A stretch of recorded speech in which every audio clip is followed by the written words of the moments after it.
আসসালামু আলাইকুম। Accounting tutor জিন্নাত sir. আজ আপনাদের সাথে ইংলিশের একটা গুরুত্বপূর্ণ ক্লাস নিয়ে। এটা হচ্ছে এইচএসসি ইংলিশ সেকেন্ড পার্টের একটা ক্লাস। আমরা বলেছিলাম যে 20 তারিখ থেকে আপনার হচ্ছে ইংরেজি দ্বিতীয় পত্র এবং হচ্ছে আইসিটি ফ্রি ক্লাসগুলো শুরু হবে।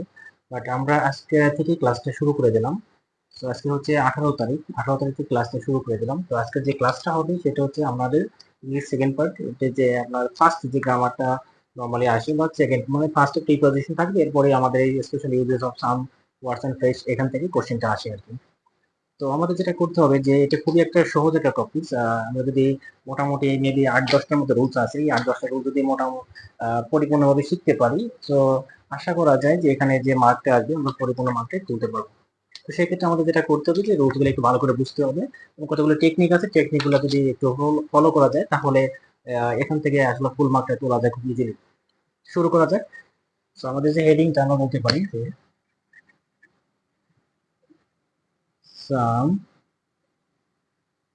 ওয়ার্ডস and phrase, special uses of some words and phrase, এটা ছিল হচ্ছে আমাদের হেডিংটা। এখানে কতগুলো রুলস আছে, আমরা আজকে চারটা গুরুত্বপূর্ণ রুলস নিয়ে আলোচনা করবো। তো প্রথম যে রুলসটা আছে সেটা আমরা এটার দেখবেন যে গুগল পে অথবা আমাদের যে পেজটা আছে সেখানে আমাদের এই ছবিটা অলরেডি তুলে দেওয়া আছে।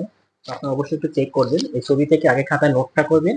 খাতায় নোট করার পরে যেটা করবেন যে ওখান থেকে খাতার নোটটা থাকবে, পাশাপাশি আপনার এই ভিডিও ক্লাসটা দেখবেন। তাহলে যেটা হবে যে আপনার বুঝতে সুবিধা হবে যে আসলে খাতায় কি লেখা আছে এবং আপনার বোর্ডে আমি কিভাবে বোঝাচ্ছি। সরাসরি বোর্ড থেকে বুঝতে গেলে অনেক সময় প্রবলেম হলেও হতে পারে। তো আবার বলছি, আপনারা যেটা করবেন যে খাতায় যে নোটটা আমি করছি এই নোটটা অলরেডি আমি আমাদের যে গ্রুপটা আছে, প্রাইভেট গ্রুপ ক্লাস নেওয়ার, এবং হচ্ছে আমাদের যে পেজটা আছে এবং আমাদের ইউটিউব চ্যানেল আছে সবখানে আমি এটা দিয়ে দিছি। তো ওখান থেকে আপনারা যেটা করবেন যে সুন্দর করে খাতায় নোটটা করবেন। আচ্ছা, এরপরে ক্লাসটা করবেন। তো দেখেন আমাদের রুল ওয়ানে দেওয়া ছিল যে ওয়াজ বর্ন অথবা বি বর্ন। এটি হচ্ছে আমরা বলছিলাম যে যদি জন্মগ্রহণ করা অর্থে বোঝায়। আমরা পুরো রুলসটা কিন্তু এখানে লিখবো না, আমরা সম্পূর্ণ নোটটা কি করেছি পিকচার তুলে দিয়ে দিচ্ছি। সুতরাং আমি শুধু হেডিংটা দেবো আর হচ্ছে কিছু এক্সাম্পল দিয়ে বোঝানোর ট্রাই করবো। আর এখানে কিছু নিয়ম আছে, সবগুলো ওখানে লেখা আছে দেখবেন। তো যেটা বললাম যে ওয়াজ বর্ন বা বীর বর্নটা আমরা কখন ব্যবহার করবো? যখন জন্মগ্রহণ করা অর্থে বোঝাবে, অথবা জন্মসাল দেওয়া থাকতে পারে, কোন একটা প্যালেসে জন্মগ্রহণ করার কথা বলতে পারে, অথবা দেখা গেল যে একজন অন্ধ হয়ে জন্মগ্রহণ করছে, একজন হচ্ছে বধির হয়ে জন্মগ্রহণ করছে। এই টাইপের কোনো কিছু যখন থাকবে তখন আমরা এই ওয়াজ বর্ন বা বীর বর্ন ব্যবহার করবো। এক কথায় আমাদের হচ্ছে ওই সেন্টেন্সটা দ্বারা যদি জন্মগ্রহণ করা বোঝায় তাহলে আমরা ওয়াজ বর্ন বা বীর বর্ন ব্যবহার করবো। খুবই সহজ একটা ব্যাপার। তো ধরেন এরকম একটা উদাহরণ থাকলো, আই ওয়াজ বর্ন ইন 1970, 1971 সালে আমি জন্মগ্রহণ করেছিলাম। তো দেখেন এই যে এখানে একটা জন্মসাল দেওয়া আছে, তার মানে জন্মগ্রহণ করা বোঝাচ্ছে, এই জন্য ওয়াজ বর্ন বসাইছি। আচ্ছা, বক্সের ভিতরে এই ওয়ার্ডগুলো আমরা সবার আগে যেটা বলবো যে এই যে সাম ওয়ার্ডস এন্ড ফ্রেজ, এগুলো একটা বক্স থাকবে, বক্সের ভিতরে 10টা বা যেটাই হোক 10টাই থাকে। তো 10টা যদি ওয়ার্ড থাকে, আমাদের যেটা করতে হবে এখানে 10টা সেন্টেন্স দেওয়া থাকবে, ওই 10টা সেন্টেন্সে বক্স থেকে চুজ করে বসাতে হবে কারেক্ট জায়গা। আচ্ছা, এখন একটা বিষয় হচ্ছে যে বক্সের ভিতরে ওয়াজ বর্ণ থাকতে পারে, বি বর্ণ থাকতে পারে। যদি বি বর্ণ থাকে তখন দেখবেন যে যে সেন্টেন্সটা লিখছেন এটা পাস্টের কিনা, পাস্টের গেলে অবশ্যই ওয়াজ বর্ণ বসাবে। অর্থাৎ বি মানে আমরা জানি অ্যামিজার ওয়াজ হয়, সেক্ষেত্রে আমাদের টেন্স অনুসারে বি হিসেবে যেটা বলবে ওটা আমাকে বসাতে হবে। আচ্ছা, এরপর যদি আমি এভাবে বলি যে হি ওয়াজ বর্ন ইন, আমি যদি বলি ঢাকা, সে ঢাকায় জন্মগ্রহণ করেছে, তাই না? একটা স্থানে জন্মগ্রহণ করা বোঝাচ্ছে, এই জন্য এখানে ওয়াজ বর্ন বসানো হয়েছে। আচ্ছা, এরপরে আরেকটা উদাহরণ যদি আমরা দিই, this is the place, this is the place where I was born, I was born.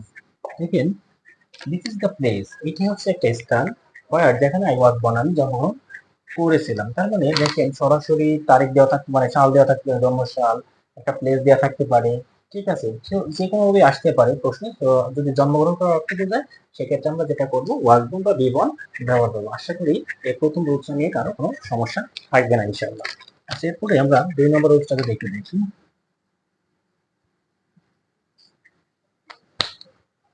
উট রেদার খুবই গুরুত্বপূর্ণ একটা রুলস।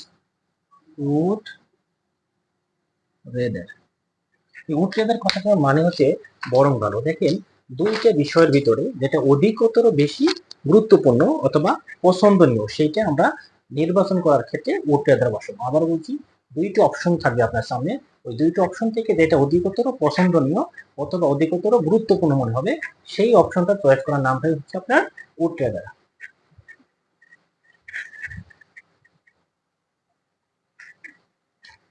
তো দেখেন, এক্ষেত্রে আরেকটা বিষয় হচ্ছে যে সংক্ষেপে আমরা এটা তো অনেক সময় আমরা মিনিং জানবো না, যখন মিনিং জানবো না তখনই বেশি সমস্যাটা হবে আসলে। আমরা যারা মানে কোচিং করাই বা আমরা যারা প্রাইভেট পড়াই, তাদের সব সময় একটা ফোকাস থাকে যে সবার জন্য মানে পারফেক্ট হয় এমন কোনো কিছু শেখানোর জন্য আর কি।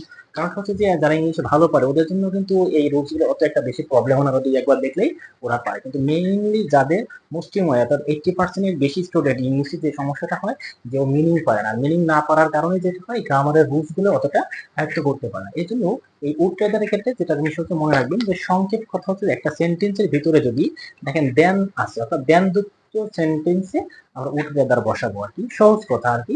বাট সব জায়গায় যে দেন থাকলে উড ট্রেডার বসাতে হবে এমন না। আগে দেখবেন যে ওই সেন্টেন্সে দেন আছে কিনা, এরপরে আপনি দুইটা পছন্দের ব্যাপার স্যাপার আছে কিনা একটু খেয়াল করলে বুঝতে পারবেন আশা করি। তো দেখেন কিভাবে থাকতে পারে, যদি এভাবে থাকে, একটা উদাহরণ দেই।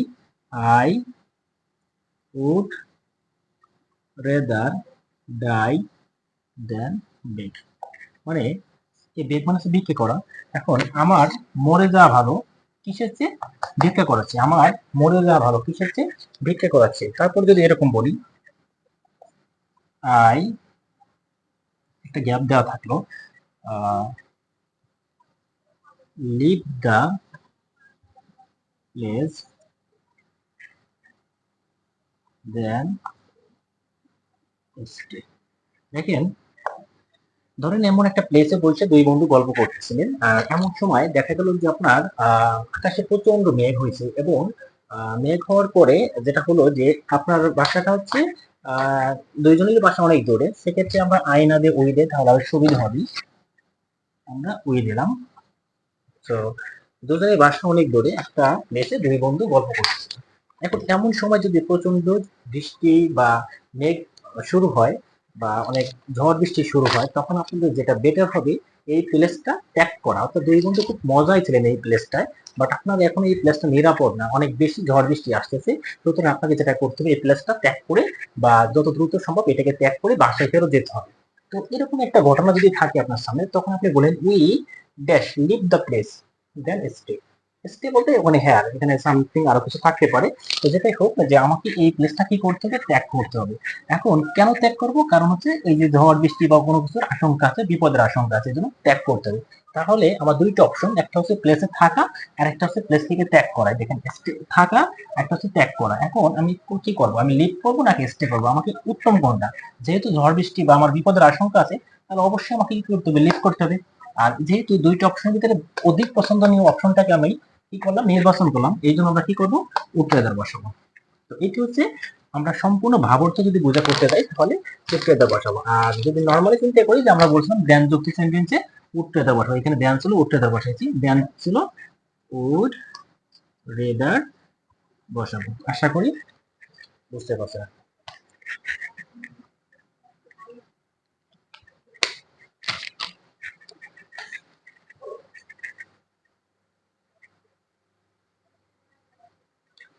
এবার আমরা 3 নম্বর যে নিয়মটা আছে 3 নম্বর নিয়মটা নিয়ে একটু আলোচনা করব।